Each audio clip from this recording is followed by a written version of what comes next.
breathe purple and gold? Are you ready to hoist the colors?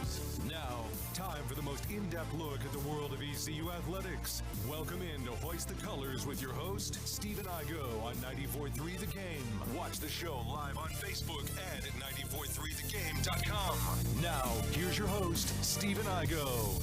All right, welcome into the show, Hoist the Colors, on this Tuesday, May 28th. We're live on YouTube, live on Facebook, Twitter as well. It is Regional Week, Greenville Regional Week. We're going to be joined by Scott Rogers, play-by-play voice with ECU Baseball. In a little bit, Scooter will be in studio, so looking forward to that visit. But we're going to start today's show with a couple of Pirate senior baseball players who I know are excited about hosting. We've got Carter Cunningham and Jacob Starling in studio, and we'll first start with Carter. I know we talked to you a little bit yesterday, man. Just your thoughts on, first off, welcome back, but your thoughts on getting the chance to hang out at home a little bit this week. First off, electric call by Scooter on Dixon Williams. Yeah, no Steal doubt. Home. That was electric. That was wild. But no, I'm excited to be back home, sleep in my own bed, get to stay in my own bed this weekend, and we get to do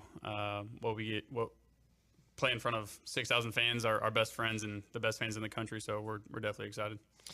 Jacob Starling, you're a senior like Carter, so we were kind of talking before. There was some uncertainty on whether y'all would host or not. So what does it mean to get the chance to play at home at least, a few more games? It's a blessing. Before we headed down to Clearwater, I was telling everybody, it's like, don't worry, like, we're going to be back here playing. So, it's not my last game here. And then there was some doubt that crept in. And so just, be able to host, it's awesome. And to me, Jacob, I felt like, and we talked about it with Carter, but y'all deserve to host resume-wise, I think. But, I'm sure y'all at least see some of the projections or whatever, after y'all are done playing. And I don't know, there has to create a little bit of doubt, because not that they're always right, but, people are reading that. They're saying that ECU shouldn't host as a result of that. So, did that, I don't know, make it tough to kind of know whether you were actually going to host or not, because there was that uncertainty. Definitely a little bit, just because you see it, every day in the media. But we know that they're wrong a lot of times, so we're always wrong. Just have to wait. Hey, I projected y'all to host in my secret top 16 projection, but no, glad it worked out. Let's talk about Clearwater, guys, and we'll get into the Greenville Regional in a little bit as well. But Carter, how do you feel like the team played under difficult circumstances? I mean, y'all obviously were without Trey Savage on short notice. Everybody knows that situation. So how do you guys think y'all handle that? It was definitely a tough week, only because, we were battling injuries in the heat. I mean, everybody was playing in the heat, but it was a tough week. I thought the guys grinded throughout it. We just sort of ran out of gas there at the end, but we had a lot of guys that stepped up. I thought it was good to see Zach Root back out there, and then I thought Charlie Hodges did an incredible job this week. I know he's sort of been up and down throughout the season, but for him to come in there and do what he did was pretty awesome. And then obviously the emotional game against Wichita, where Dixon comes back from suspension and steals home to win it, was awesome. So it was overall a good week. We're definitely glad to be home and just recharge this week. How about you, Jacob? Your thoughts on Clearwater and the up and down nature there? Do you learn anything at this point in the season, or is it more just kind of move on, put that behind you? I think it's more of just move on. Yeah. I mean, like we said earlier, it's hard to beat a team, 5-6 times in a row, and Wichita and Tulane were hot at that point, and they credits to them. I mean, they definitely earned it, but I think we know what we're capable of, and we got some people coming back this weekend, so excited. How weird is it for both of y'all? Y'all play all season, obviously in front of some of the best fans, and for the most part, the road games y'all played, there are some fans there. Clearwater's just kind of empty. It is hot. You are playing midday. I'm not trying to make excuses, but it's got to be a different environment, right, Carter? Yeah, no, it definitely is way different than playing in Clark LeClaire. I thought, obviously, there's a fiasco with our fans and the conference and all that good stuff, but it definitely makes you appreciate playing in front of 6,000 a lot more when you go down to Clearwater. And I know there's been talks about moving the conference tournament. It's a great location. I mean, for the guys, we love the 1 hour of beach time that we get. per day. I didn't get an hour. Yeah, Star didn't get an hour, but it's definitely a different vibe for sure. Did you have to do treatment or? Yeah, it was for like the injured guys. No beach. So you and Riley and some of the pitchers were probably. Yeah, I don't think Shank went on the beach either. Yeah, that's tough. But hey, at least y'all obviously made it to the semifinals. And you look at other conference tournaments, they don't make a team come back and win 2 times in a semifinal. But that's a whole different conversation. I won't throw y'all in that conversation. But it is what it is. Getting the news, of course, hosting. We talked about that. But how much do y'all? I tell you what. Before we move on to that, how about Cliff getting suspended? How weird is it to play 2 games without your head coach, Starling? It's definitely weird. I think we kind of took it as like extra motivation. It's like, all right, you're gonna suspend our coach. We'll come out and win the 2 games. But yeah, we were prepared for it. We knew we were gonna be fine. It's not like we need him there to win a game, but definitely helps having him in there. I'll be sure to tell him you said that. Yeah. No, please don't. But it is what it is. And we got the so I talked to Danny Bill yesterday about when Dixon stole home. Yeah. He said that he, I guess, didn't see it because he was throwing off to the side. So what was y'all's vantage point? We'll start with Carter on the steal of home. I was at first. Yeah. And I was honestly kind of confused what was going on. I just see him sort of creeping on the line. It was super loud, so I know the catcher and the pitcher couldn't hear anything. Yeah. I was at first and couldn't hear. Pack was at first base, so I couldn't even hear Packer talking next to me because both fan bases were at that point in the game were on their feet. But seeing them take off and then winning bottom 9, 2 outs, 2 strikes game like that was probably one of the coolest experiences I've had on a baseball field. So heads up, IQ play by Dixon. How about you, Star? What was your vantage point? I didn't even see it. I was getting ready to hit, and I turned my head around for a split second, and everyone's screaming, and I turn around, and Dixon's, running past home plate, and everyone's jumping. So it was cool. I went back and watched the replay, and it was pretty funny. How about Claunch took it off the helmet? That was hilarious. That was the best part of the video. I don't think he even knew what was going on. He just the best part is he tossed his bat. Yeah.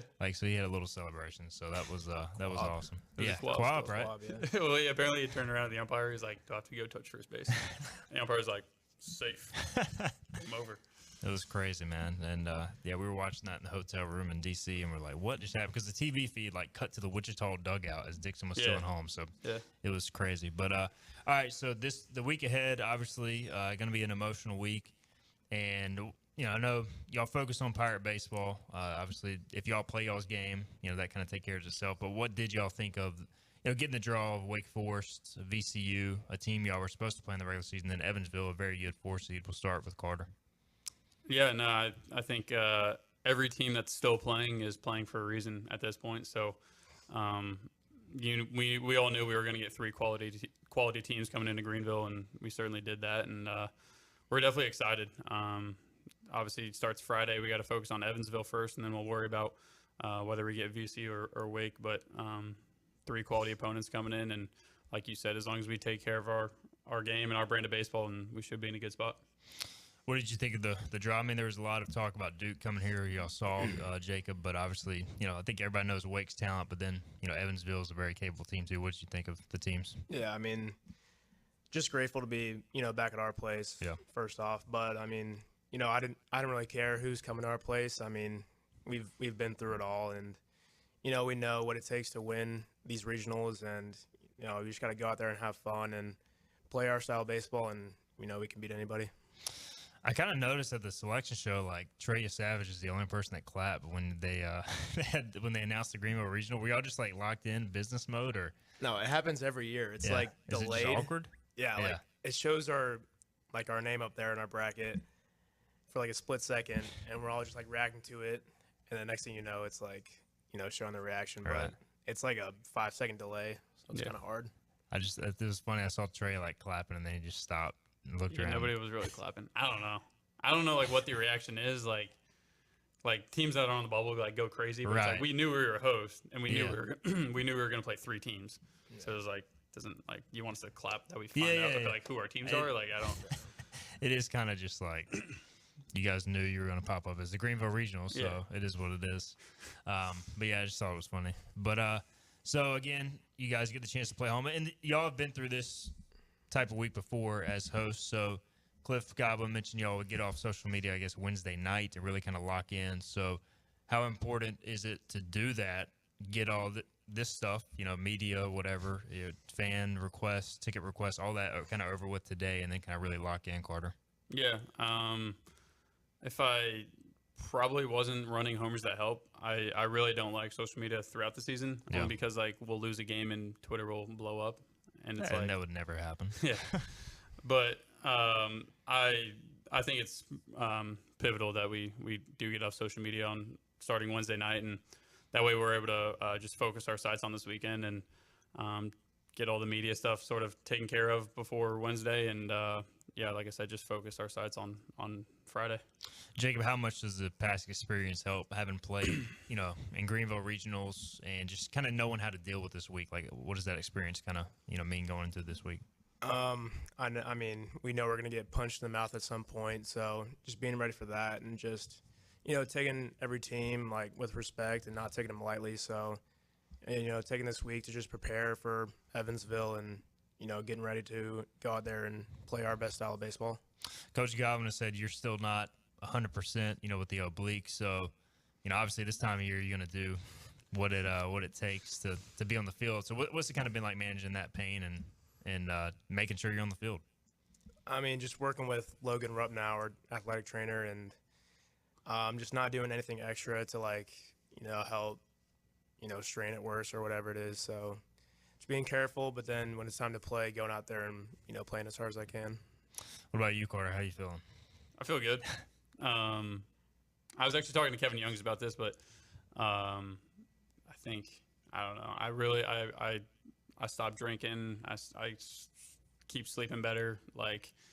I was doing my diet cleaned up. I was doing a lot of little things, like these lifestyle changes in my life that honestly I talked to God about and asked him to change it for me. And because the flesh will always fail you. And so I spent a lot of nights praying about it, and he cleaned up my lifestyle. And I would say I wouldn't be feeling this good game 60 of the season if I hadn't just relied on God to sort of take those things away from me. And the credit goes to God, but I feel pretty good for being in game 60 of the season. Yeah, it's a grind, and definitely got to take care of that body. So so you try to get in the extra sleep. What time do you usually go to sleep? On average, or is it more sleeping in? Yeah, no, well, it's phone off by 11 for me. Okay. Which I know is probably still late for some people, but we get to sleep in now. But during the season, it was I was up by 7 or 8.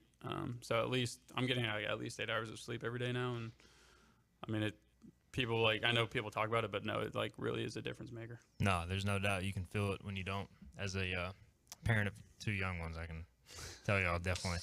If you don't get that sleep, it wears on you.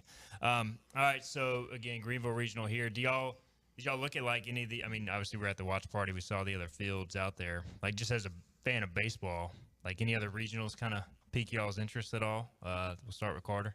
Just looking around, teams y'all have played, seeing where they ended up, that sort of stuff. Yeah, Wilmington's going to Georgia, right? Yep. And it's Georgia Tech. Mm-hmm. Georgia Tech, Wilmington, yep. And I can't remember who the four is. Yeah. But I remember that one was it was interesting that they put Georgia Tech and Georgia in the same regional, which I mean that'd be like us going to Carolina. It'd be pretty cool. So I think that'll be a good one. And then obviously Wilmington was a 2 seed there, which I thought they deserved the 2 seed too. So that'll be a really good one. That one stuck out. And then South Carolina's going to NC State, and then LSU is going to Carolina. That's crazy. 2 SEC schools playing ACC schools in Carolina, and so those will be fun ones to watch. But like we were saying, every team's good at this point in the year, so all the regionals are going to be fun to watch. What about you, Star? I don't know, as a Florida guy, do you look at maybe the Florida State regional or any of that stuff, or anything catch your eye? Yeah, that's what I was going to say. Florida State, that should be a fun one to watch. Carolina, see how that one goes down, but really just focus on ours, to be honest. Yeah. What do y'all think about playing, the early game on Friday? Y'all have done that the last few times. Y'all kind of like playing right away, not have to wait all day? Yeah, I definitely do. Yeah.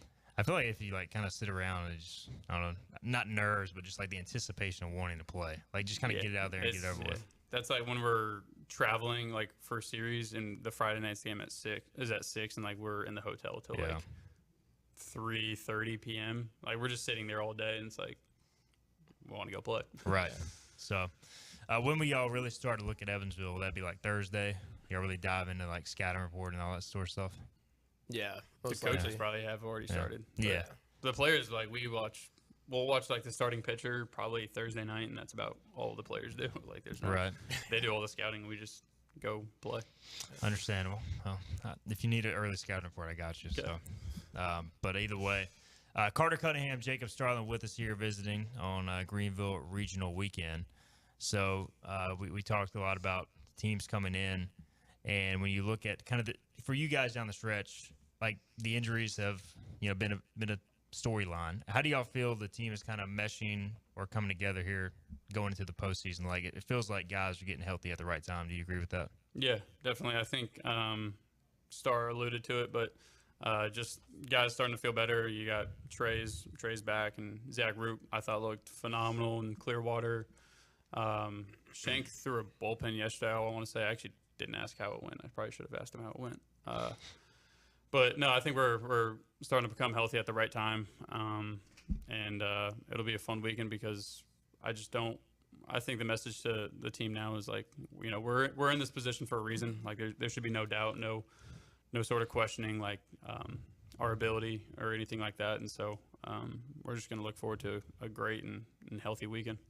Jacob, I know you touched on it after Friday's game when a Root pitched, but how good was it to see him back out there? Just because like we know how good he can be when he's on his game, and for not pitching for like a month and a half, he looked pretty dang good. Yeah, I mean it's definitely great for the whole team to see him back out there, and I haven't really talked to him too much about how he's been doing or how he's feeling. So for him to go out there and he pitched great, so he must be feeling good. So it's definitely good to see him out there.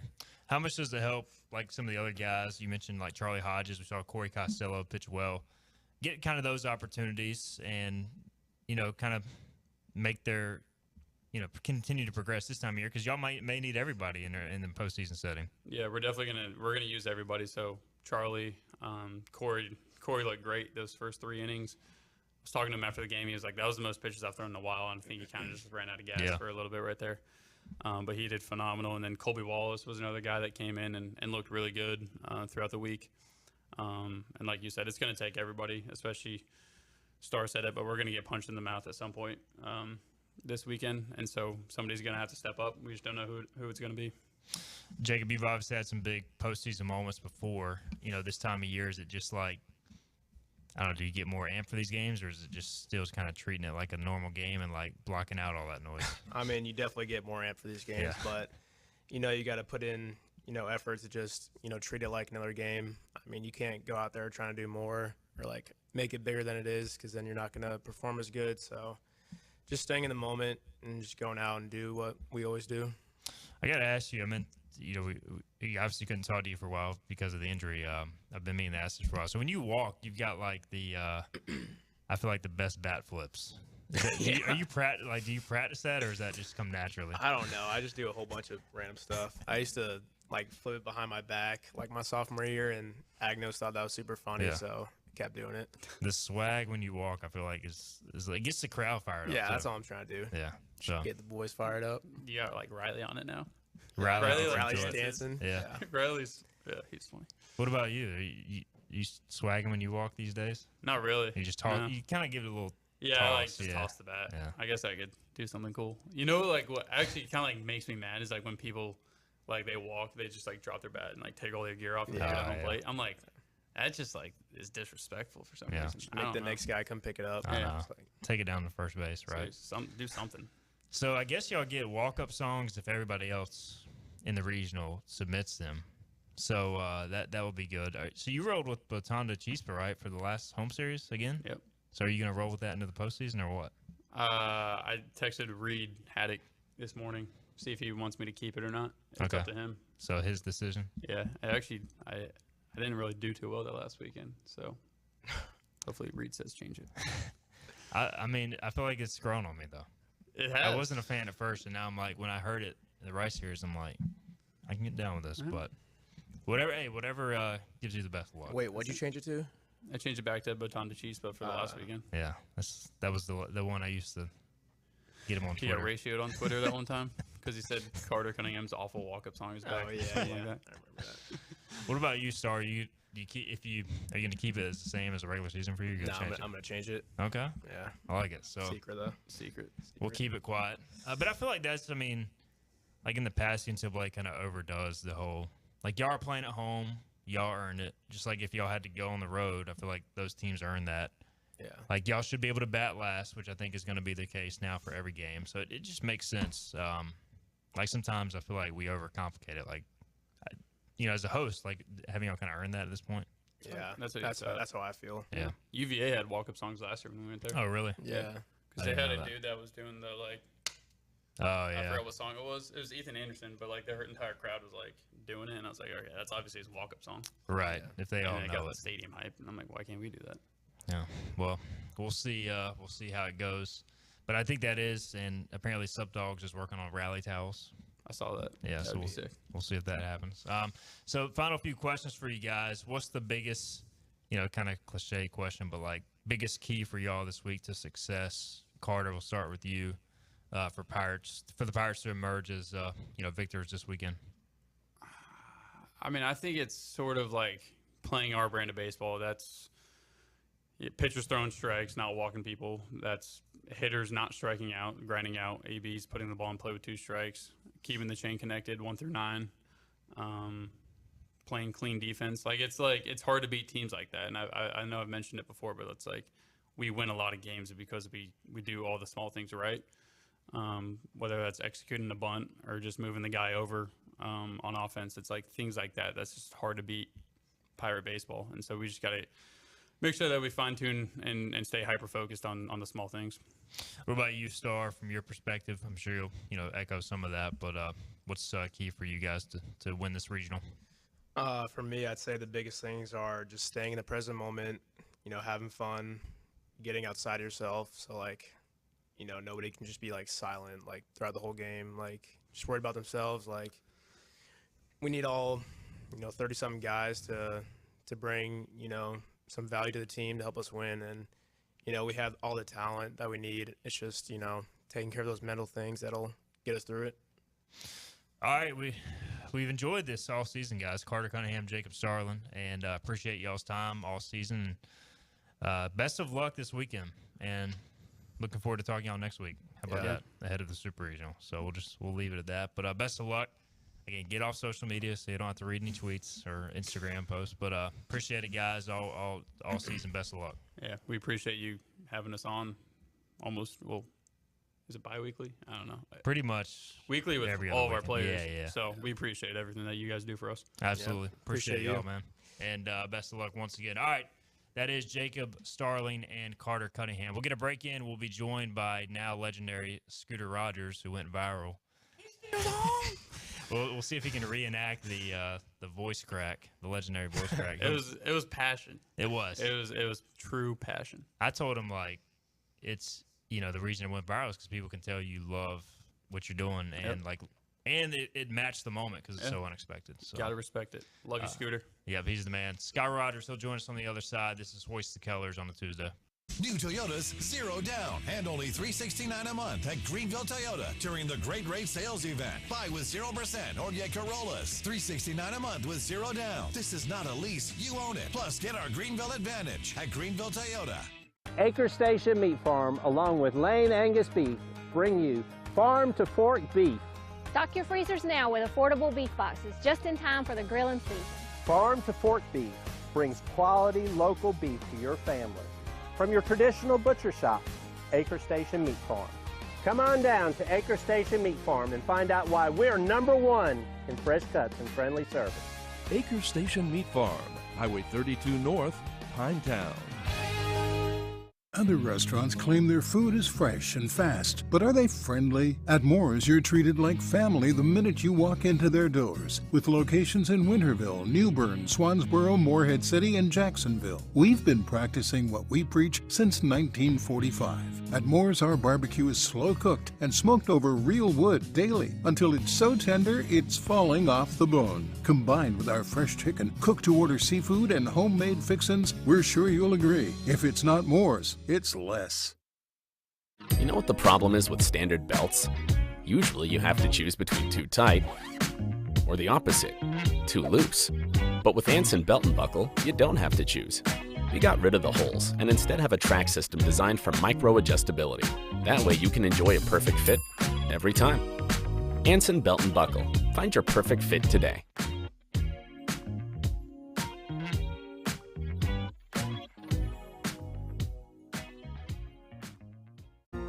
When a place is as special as this, you don't want to change a thing.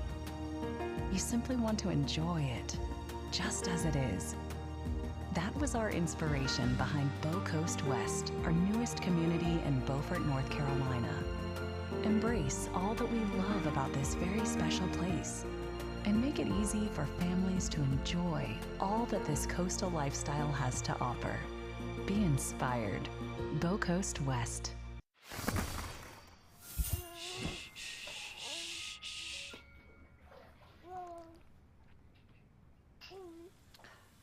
Boom, dum, dum.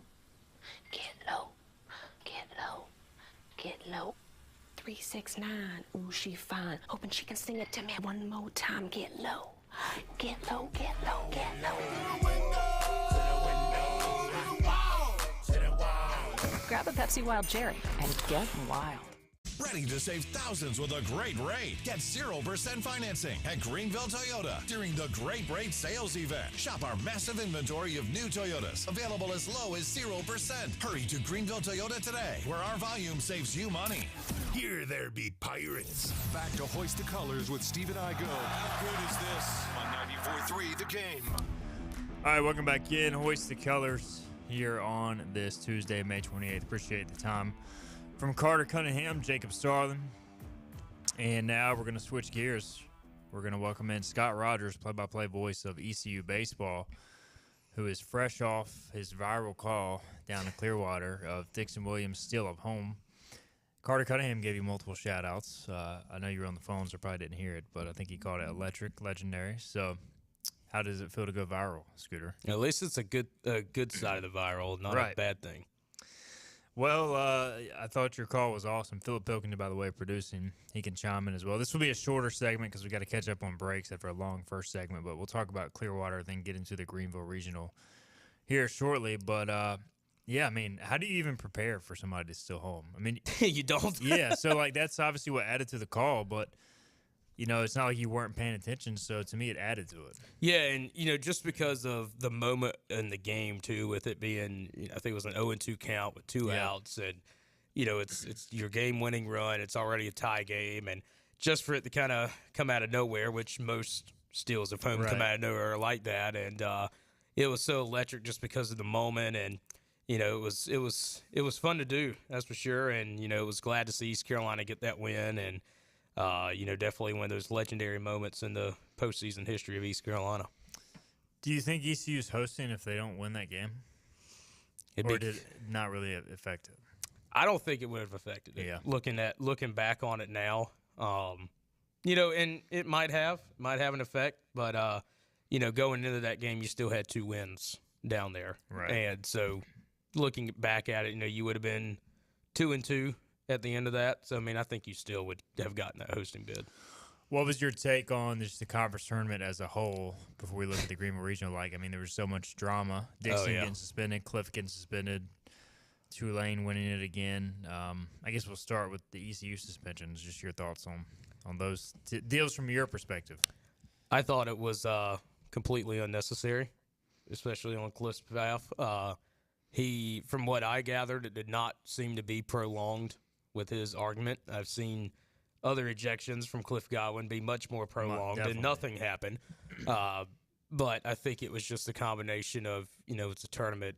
The umpires know that their evaluators and the conference people are there, and so they're gonna be by the book. And you know, I think it was completely unnecessary. Dixon's slide I think was a little bit late, but did I think it was malicious at all? Absolutely not. I did not think that was ejection worthy either. But you control what you can control. And there were some other things in that tournament as well. You know, I know Coach Godwin had talked about the tournament format in the past, but like from the radio side, we got down there Sunday night, we go into Monday, and we get an email that we were going to be sitting outside originally, radio-wise, for the first time down there. And that kind of, was like, what are we doing? We're at a minor last minute, right? Yeah, we're at a minor league ballpark. Thankfully, all the radio guys in the conference kind of got together and told the conference, like, this is not going to work. We've got to be inside because it's obviously 100 degrees down there and that sort of thing. And plus, as big as that press box is, you got to make this work. So they eventually made it work. We were in a booth all weekend. The visiting team for the games had to sit out in the main press area. So it would be like where you sit for ECU games. They had to do the game out there. And that is something that we're going to have to get changed before next year. Just we're going to have to make that better on the radio side because I wouldn't say it's unacceptable, but you're at a conference tournament, you're at a minor league ballpark, you've got to make something work that's better than that. So there's things that can be cleaned up not only from our perspective but also on the playing side too, as we saw with Cliff Godwin and Dixon Williams. Definitely. I mean, if you want to be a power conference like the American has sold itself as, that type of stuff. That type of stuff matters. I mean, people can say we're just complaining as media members, but like it comes off pretty small time if you're asking your media members or broadcast crews to sit outside. Yeah, and looking at it from the perspective of the teams coming into the league, their first time in Clearwater, they're like, what is this? We thought we were getting an upgrade, and we're having to sit out here with, some guy writing for whoever or sitting next to whoever out there in that main press area. But, there's definitely some things that are going to have to change down there before going into the 2025 season. All right, last question before a break. What did you think about the team performance? Obviously, given no Trey Savage and Root and Sheikman still working their way back. Up and down week in Clearwater, what stood out from that perspective? I think it shows, much like we knew throughout this year, that this pitching staff is deep. For the fact that you didn't have your top pitcher. You only saw Wyatt Linsford-Shenkman for a third of an inning, I think it was. I can't remember if he got an out or not. Something like that. But, it was 2/3. Yeah, 2/3 of an inning. And then you had Zach Root pitch 3 innings in that tournament, and you still got a game away from the championship game after going into the losers bracket. I think that shows how deep this pitching staff still is. And, once you get Trey Savage back this weekend, once you get hopefully Zach Root back for a little bit more this weekend, and depending on how Wyatt Linsford-Shenkman is feeling, I still think this team is poised for a deep postseason run in the NCAA tournament. All right, he's Scott Rogers. We'll talk about the Greenville Regional, hosting the draw there and more after this break. This is Hoist the Colors on a Tuesday. Hi, I'm D.R. Alligood. And I'm his daughter, Jessica. For 11 years, we have built quality driveways and parking lots for both your residential and commercial needs. We also offer free on-site quotes to have your custom driveways built the way you want. 252-946-1227.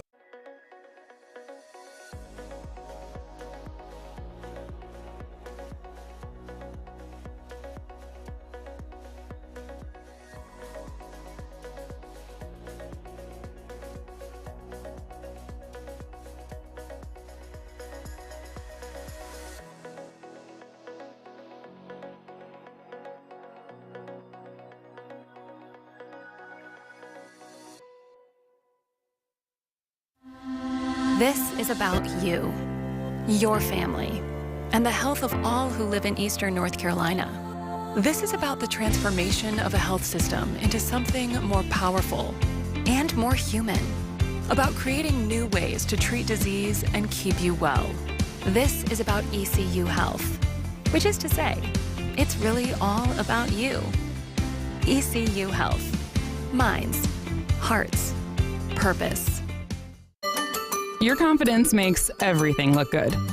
You see the world in vivid color, not black and white. Swing through your neighborhood Fantastic Sam's Cut in Color and let our experienced stylists take you from everyday to extraordinary. Fantastic Sam's hair salons are locally owned and operated. Our full-service salons are conveniently located in Goldsboro, Kinston, Greenville, Newbern, Jacksonville, and Calabash. Stop in today at Fantastic Sam's, where the possibilities are endless. Hi, I'm D.R. Alligood. And I'm his daughter, Jessica. For 11 years, we have built quality driveways and parking lots for both your residential and commercial needs.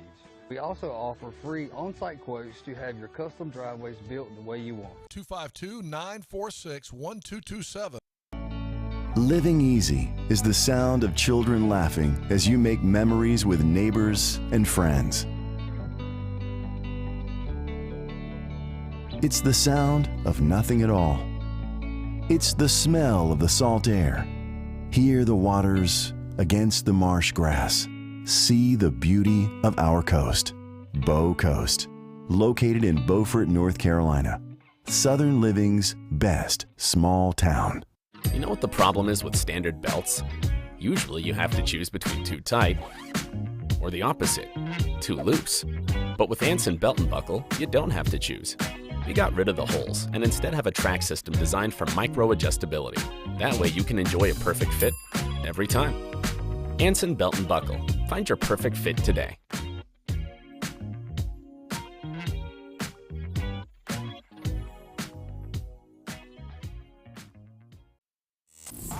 Back to Hoist the Colors with Stephen Igo. Drink up me hearties, yo-ho. On 94.3 The Game. All right, welcome back in. Hoist the Colors. It is regional week. It's Tuesday, May 28th.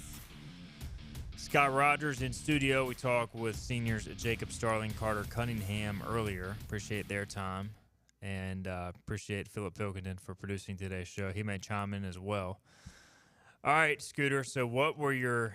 We had texted a little bit on Sunday. I think we were both skeptical of ECU hosting. You know, I was talking with some people over at ECU who I feel like should have been in the know with John Gilbert being on the committee that were very uncertain about ECU hosting. So that made me kind of assume that ECU would be on the road. So what was your thoughts going into Sunday night and your reaction? My thoughts were, I thought East Carolina deserved it, just from the whole body of work, from the consistency throughout the year. Yes, you've had this skid here at the end of the year, but you don't have your three best pitchers. I mean, you had Trey for 2 weeks of it, but obviously looking back on it, it doesn't look like he was 100% for that last start with his injury this past weekend. And, you know, from that whole body of work, the consistency, the wins that East Carolina has, you have the 2 out of 3 over North Carolina. You have 2 over NC State. You have 2 over UNCW, who are a conference champion right now. That alone right there is a really good resume. And you can't help that the teams in your league are not very good. You can't help their RPI is, you know, most of them in the 90s and above.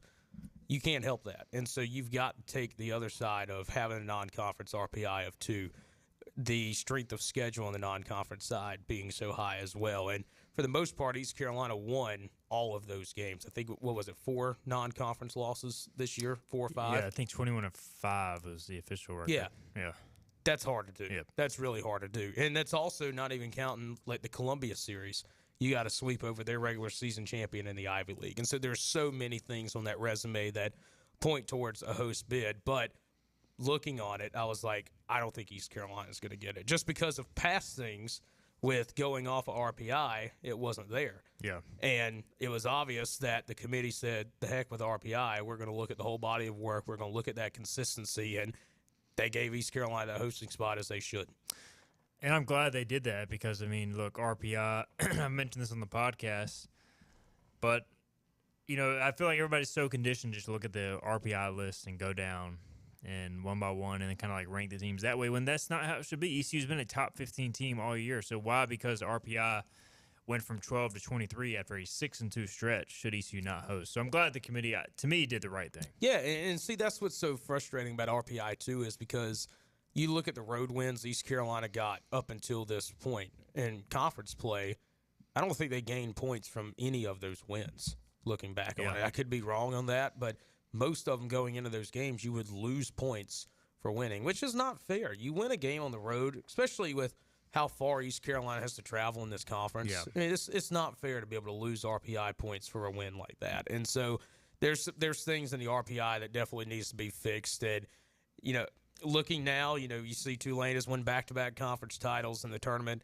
Wichita State is getting better as well. Hopefully this league continues to get better so we don't have to have this issue going forward on the RPI side.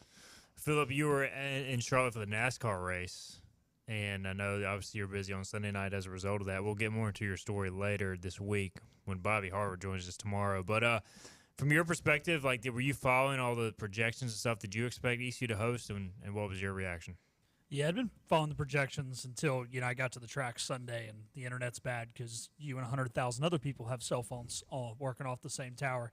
But Yeah, I felt fairly confident. I think solely because it didn't seem to me, with the exception of Duke, that a team who did not end up getting a host bid really played it well enough down the stretch to surpass ECU, considering ECU was already projected to be a host kind of going into those final couple weeks.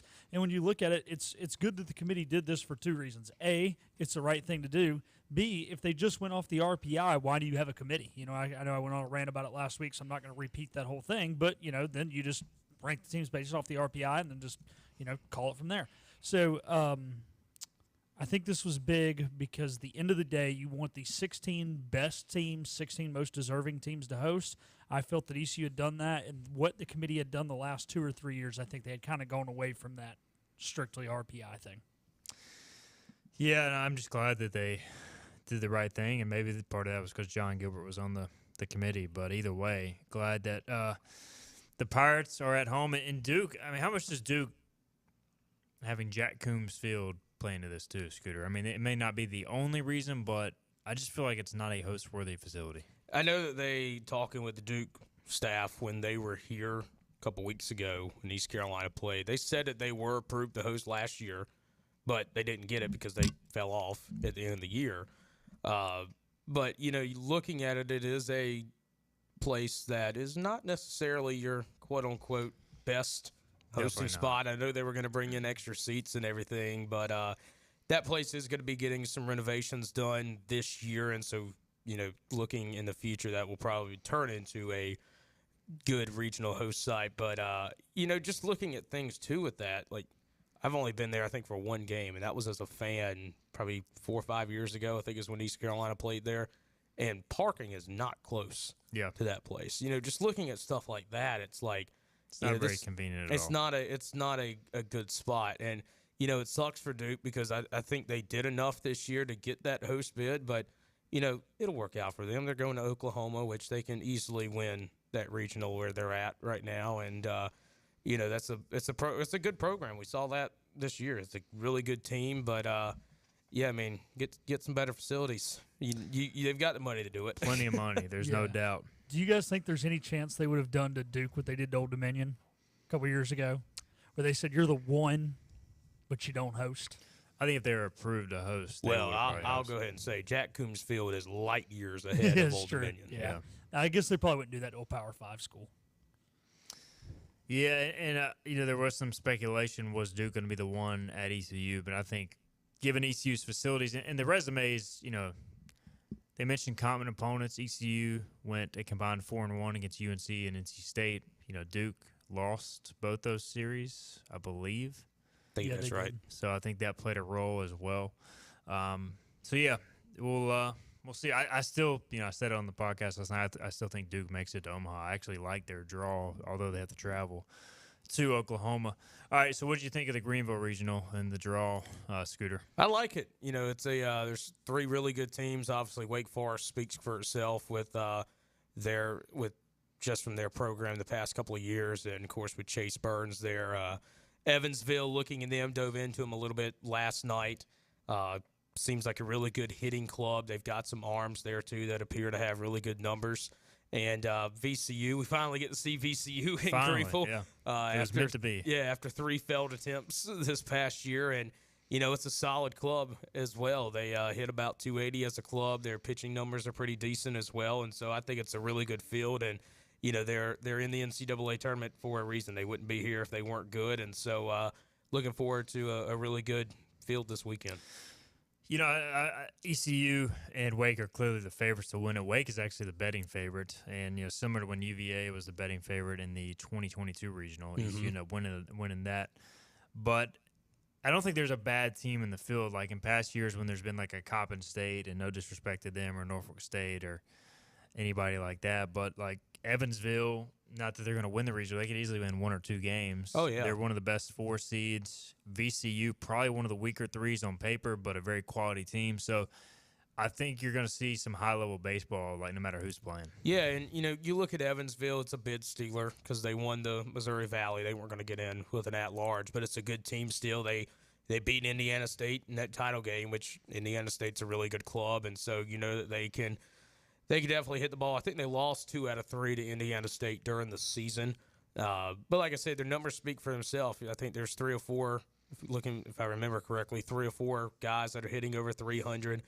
Their Friday night guys are really good as well.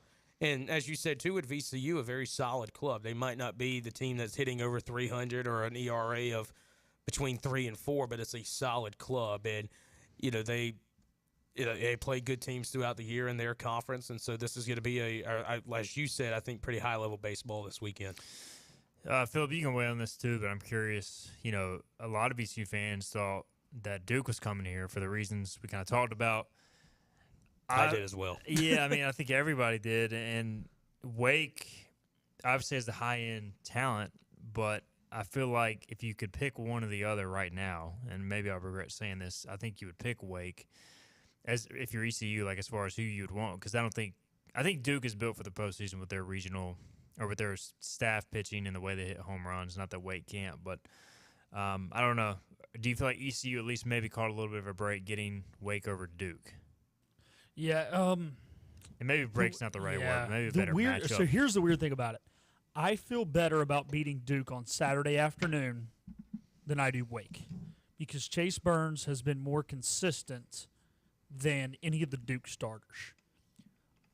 And we always talk about it. It's almost like that Saturday night game's that championship game. Now, if we do knock Wake down to that loser's bracket, I think their bullpen depth is worse than Duke's. So you do not feel as good about them coming back and beating you on Sunday and then beating you on Monday as you would Duke. So it's kind of 6 1/2 dozen the other. They're different and they're tough in different ways. So I just think it puts more emphasis maybe on that Saturday game, but I would still probably rather play Wake than Duke because I do think if you do lose the Saturday game to Duke, you're kind of hosed because they've got such great pitching and you're playing one less game than them. But the problem is if we can't get the amount of innings that we want out of Wyatt, Zach, and Trey, we really need to win that Saturday game. And, Chase Burns is a lot better than any starter on Duke's staff. So I know I didn't answer the question. I just went because it all depends on how the regional plays out. Duke is set up for they're a regional type team. Wake is more set up for a super regional type thing. If Wake only has to play 3 games, you don't want to play Wake 3 games. You don't want them to come in here and sweep this thing. Duke, they're probably not going to sweep anybody, but they might win 4 out of 5, no problem. So, yeah, it's weird. But probably you'd rather play Wake now, and then Duke's probably a little more vulnerable in a super regional. But I don't know. Good thoughts there, and I think I agree with a lot of them. All right, let's get a break in, our final break. We'll come back. We'll talk about Scooter's thoughts on who to throw game 1. Not that you're Cliff Godwin, but we'll ask you regardless. You're right. He's Aaron Groller. He is Aaron Groller. He 100% is Aaron Groller. So we'll talk about that. Maybe we'll talk about Aaron's pitching performance this past weekend, which was pretty good. So we'll discuss that and more. This is Hoist the Colors on a Tuesday. Air Service is back at Pitt Greenville Airport, offering safe, clean facilities and flights from American Airlines. That means the short commute, quicker lines, and better prices that get you where you're going fast and easy. See it for yourself. There's great things inside at Pitt Greenville Airport. Storm season is approaching. North Carolina weather can damage your roof, and before long, a small leak can turn into a big problem. Your home is one of your biggest investments, so protect it with Wells Home Improvements. We work with all insurance companies for a hassle-free roof installation experience. Call us today and get 10% off your roof installation when you mention this commercial. 252-227-8403 or visit us online at wellshomeimprovements.com. Wells Home Improvements. Local, honest, dependable.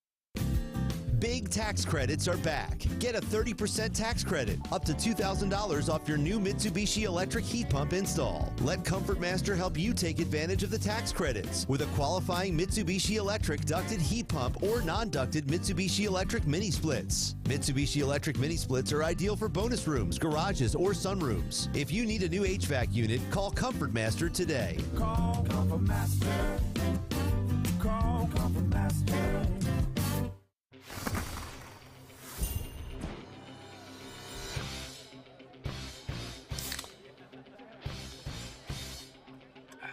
Let's go! Woo! Woo! Yeah! Football time! Set the tone. Kyle, tie your shoes, tie your shoes. Yeah, good job. Woo! Yeah! Grab a Pepsi Wild Cherry and get wild. When a place is as special as this, you don't want to change a thing. You simply want to enjoy it, just as it is. That was our inspiration behind Bow Coast West, our newest community in Beaufort, North Carolina. Embrace all that we love about this very special place and make it easy for families to enjoy all that this coastal lifestyle has to offer. Be inspired. Bow Coast West.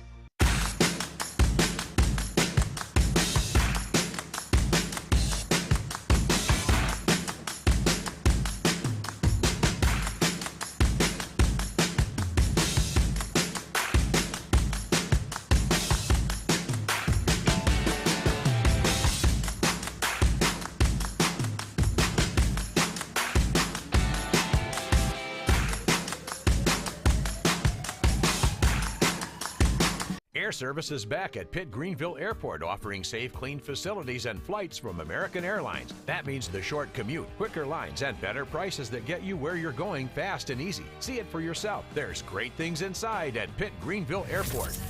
What's happening? Tell me what's happening. Every ECU fan's one stop for all things ECU athletics. This is Hoist the Colors with Stephen Igo on 94.3 The Game. All right, welcome back in.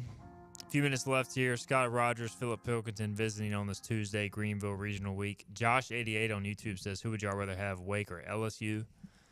I'd rather have Wake right now. Yes. LSU, both of them are extremely, extremely talented. But, look, Wake was preseason #1, so they're a gauntlet in themselves. But LSU's on a different planet right now. So, yeah, that's my thoughts there. Does anybody disagree? I agree. LSU's hot. That's my thing. Yeah. Okay. All right. A lot of questions, as always, guys, about who to throw game one. And I've given my thoughts on it. So let's hear from Scooter. What do you think? I think it depends. A lot of things you look at Evansville matchup-wise. Obviously, splits is the biggest thing. Are you better against right-handers or left-handers? I think it is a situation where maybe you could go Ethan Norby that first game, or maybe a Zach Root on the first game, and you have Savage for Saturday, which obviously everybody knows that a potential Trey Savage Chase Burns game would be electric Saturday night if they're both in the winner's bracket. But I think that there's a lot of things you have to look at before you make that decision. A lot of it is because of splits. Does Evansville hit right-handers better? Do they hit left-handers better? What have they seen throughout the year, that sort of thing. And there's a lot that goes into it, but I think, whether you do throw Trey on Friday, I think that's a great decision. And if you elect to go with somebody like Ethan Norby or if you start Zach Root on that first game, whichever one, I think it's a decision that everybody has to back. All right, Philip, you are not Cliff Godwin, but if Philip Pilkington was the head coach of the Pirates, that's scary. Who would you throw? Oh, goodness, that is scary. Well, I'm not throwing Trey Savage. I've said it time and time again. You win, lose. You lose, win, whatever. You're in the same spot if you don't get out of that Saturday night game. So I want my ace Saturday night. And if we lose the first game, fine. I'll take an elimination game Saturday morning. But I'm kind of with Scooter. Look at the matchups. Look at what you think is going to give you the best opportunity to win between Norby and Root. But those are the only two guys this year that seem to look comfortable starting games. Kaler's been better in relief of late. Other guys have been better in relief. I want one of those two guys on the mound. Whoever you think gives you the best shot based off what kind of pitchers they hit well, that's who I want. But I want Trey Friday night against what is probably going to be Wake Forest. And this is all assuming Trey Savage is Trey Savage. Like with the lung, I mean, we talked to him yesterday, but like anytime you have a lung, I guess injury is the right word, I don't know, situation. Mm-hmm. I would say it makes people uneasy because there's kind of the unknown of what happens when he gets out there and starts pitching at full capacity. Does he have full endurance? And in that environment, he's going to be amped up too. And I said it on the air this past weekend, but just a scary situation. Not take out the baseball aspect of it, just to have, what happened to him come up. I mean, anybody would be scared in that situation, whether it's, a normal person working a day job or someone like him that is a top 10 baseball draft pick coming up. And, I could not imagine what was going through his head on Monday or Sunday, whenever the situation arose. All right, 30 seconds left. Let's get Scooter's official prediction for the regional. Oh, you know it. Pirates, we'll see you in Knoxville next weekend. Sweep? Or I'm just going to go win. Okay. We win the regional. You're not going to give a game-by-game scenario? I'm not. Okay. That's fair. Hey, play it safe. We'll get Philip and I's official prediction later this week. But, Scooter, great job, man. And good job going viral. That was always your intention, right, when you got into this business? Absolutely. So we'll see if you can do it again. It's better to go weekend. viral there than on Hoist the Colors. We never talk about you on Hoist the Colors. Never. You're never brought up in any capacity. So, but no, I appreciate your time, man, and we'll talk to you again next week ahead of the Knoxville Super Regional. That's right. That's right. Or the Greenville Super Regional. That could be too. All right, this has been Hoist the Colors. We'll be back tomorrow with Bobby Harward. We'll look at the Field of 64 and a whole lot more. We'll see you then. This has been Hoist the Colors with your host, Stephen Igo. Tune in weekdays at noon for all things ECU sports. Get a recap of the show at 943thegame.com, on Twitter, Facebook, or anywhere you get your podcasts. We're back tomorrow with more.